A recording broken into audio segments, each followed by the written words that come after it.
So I'm pretty sure we all know about the story of Arambe, where a kid got into the enclosure of the gorillas, and the kid ended up getting into the hands of Arambe, and he started dragging the kid around. And instead of taking safety precautions, instead of taking safety precautions to save both the kid and Arambe, they took quick action and they shot Arambe to death. And through this, it shows that zoos don't really care about the animals, but they mainly care about the tourists that they can attract. So today, I want to inform you about the negative side effects caused by captivity of animals in zoos and aquariums. I will do so by talking about how captivity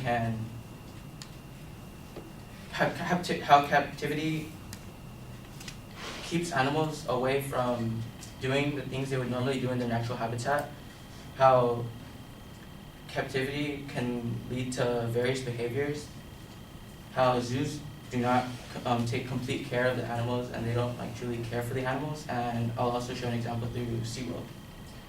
So first, captivity can prevent animals from doing the things they normally do in their natural habitat, such as elephants. Elephants, they normally travel in herds, and they travel miles and miles away. And when they are kept captive in zoos, they just stay around. They don't really move around. They just kind of stay. And then in zoos, they're either isolated or they're put into pairs. So it's so different from what they're used to in their natural habitat, where they travel around in herds. And so with this, it comes with the being captive in a zoo. The lifespan is 16 to 18 years. When if you're in your natural habitat in South Africa, the natural lifespan is 50 to 70 years.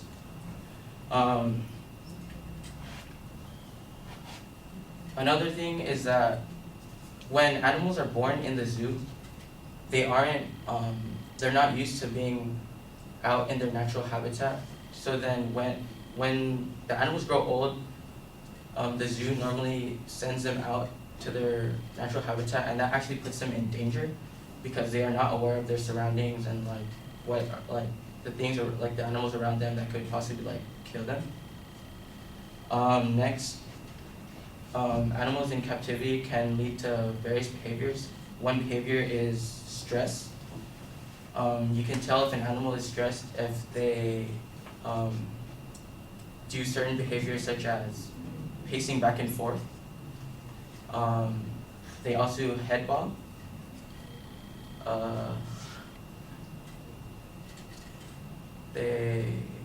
And they also bite onto the bars of their enclosure, or they bite themselves.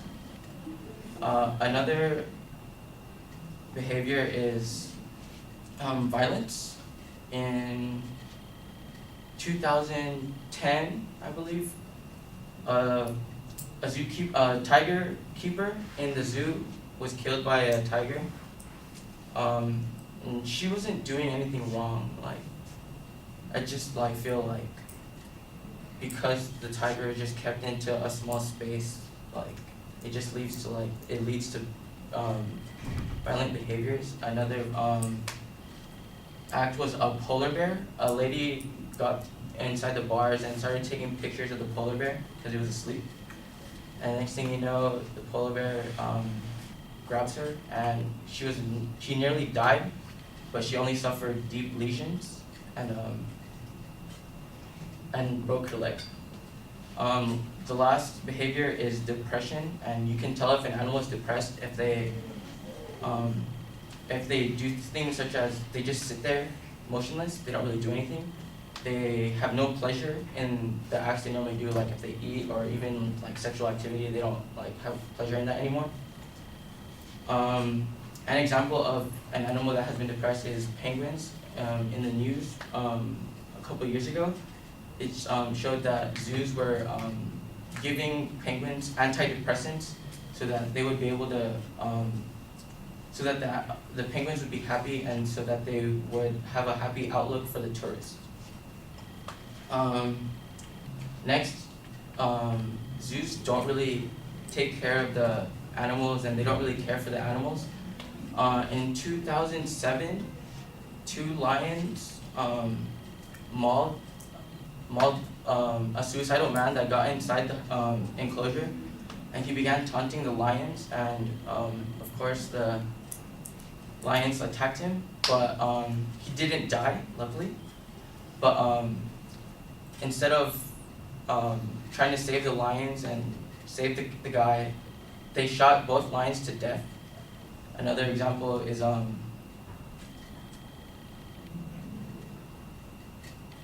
another example was a polar bear. They oh no, it was a lion. No, a tiger. A group of men were throwing rocks at the lion, and normally the enclosure should be normal height of 18 inches, or no, 18 feet, but it was 4 inches low, so the tiger was able to jump through and attack one of the men, and so that led to the people, the zookeepers and the police officers shooting the animal to death, shooting the tiger to death. Lastly, with SeaWorld, in 2016, SeaWorld reported that an orca had died through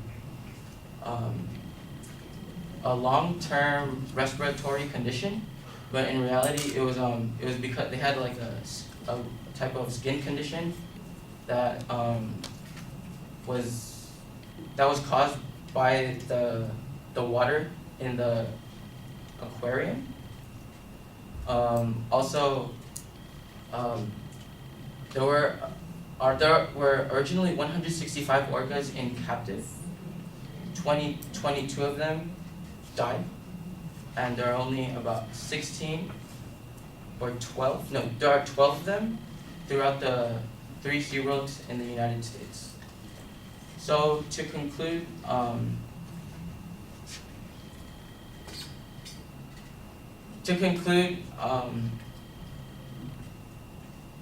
believe that zoos should be closed down, and that animals shouldn't be kept captive, because when they are kept captive, they're prevented from doing things they normally do. It could lead to various behaviors. Zoos don't show complete care for the animal.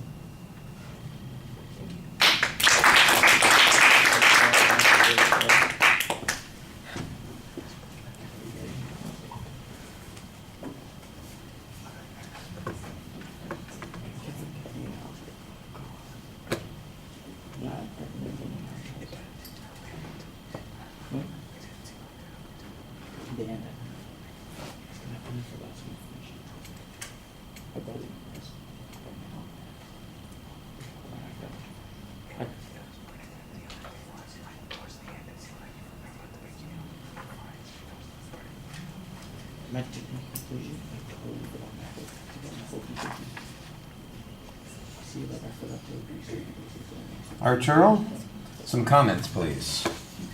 All right, so your speech, pretty well done. You had the examples of starting off with Harambe and having that connect to the zoo. At first, I was thinking, what does Harambe have to do with the kid? But then you explained furthermore, it's more of a zoo topic. Then you go on towards talking about other animals like lions and penguins being in captivity and how they're suffering and stuff, and we just have them there for the leisure of our pleasure, just looking at them, but they are just really suffering. And your speech had ups and downs, like most other speeches do, but overall you did. I had a clear idea on what you were talking about and why zoos should be closed.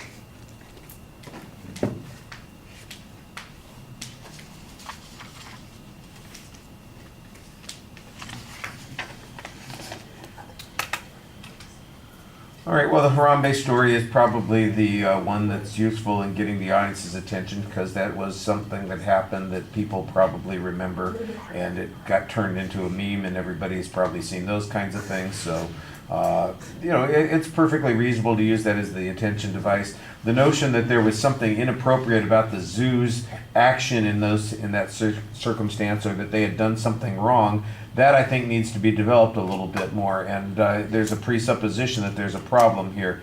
There's a preview of what the supporting points are, which is fine, although I do think that you need to have clearer statements as to what it is that each of these harms consists of. You kind of just give us the label without necessarily telling us what it is that we're going to be talking about on each of those points. But that's just a matter of clarity. Research is problematic. I don't see any citation of information except the occasional reference to, a story in the news. I don't doubt that some of these events occurred that you've described. For instance, the zookeepers having to kill a tiger, or that a zookeeper was attacked by a lion, or that there are idiot people that jump in with the polar bear, or or throw rocks or something at the tigers. I know that those kinds of events occur, but there's other information that you're presenting that I'm going, okay, well, where's this information come from? You've got the data, for instance, about longevity in zoos versus longevity in the wild. I don't hear a source citation on that. There's, the condemnation of zoos based on a singular experience, I think, is a little problematic. We've got inductive reasoning going on here, and you've got a single example. I don't know how many lions are in captivity, so I don't really have the ability to tell how frequent these problems occur. That it occurred once or twice doesn't necessarily mean that this is something that is problematic, or that zoos are producing some harmful consequence. When you describe some of the behaviors that animals might engage in, I assume that you are not doing this based on your personal experience. I went to the zoo and saw a depressed tiger that was pacing in its cage or not eating its food. I assume that there's some research that this is based on, but I'm not hearing any sources being cited in relationship to that. Like I said, it feels a little bit like it's a presentation that's a list of horror stories about bad things that have happened in zoos, not necessarily a general condemnation of zoos, and I think you need to have a stronger argument to develop that. There's one spot where I'm really confused right at the end when you talk about the orcas at SeaWorld. It's like there are 165 in captivity, 22 have died, and there are 12 left, and I'm wondering, where'd the other 131? What happened to them? There's no explanation of what's going on there, so there's inconsistency on this data. I just felt a little bit like it was, like I said, a series of horror stories as opposed to an argument that's being put together. From the audience's perspective, one of the things that you have to consider are what are their reservations and rebuttals. Do audiences find a value to zoos? Are there other reasons that zoos might function? Are these unique circumstances or situations? The suggestion that the zoos don't give a damn about the animals, I think, is probably the biggest presupposition that you have here that needs some proof. The fact that the zookeepers have to shoot a lion because it's attacking a person doesn't necessarily mean that they don't care about the lion or the gorilla or the polar bear or whatever it is that is involved.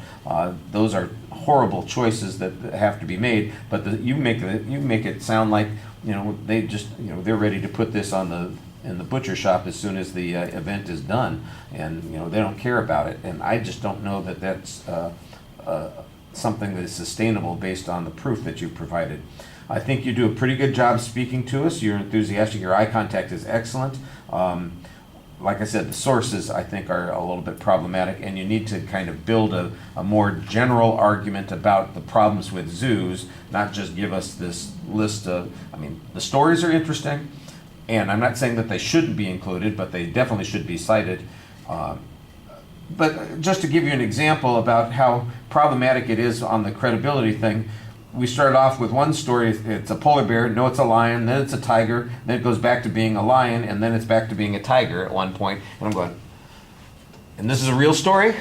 This is not something that you imagined or you're having a vague recollection of. You need to be able to cite this information be consistent on it, and I think that's a little bit of a problem with the presentation. All right, thank you.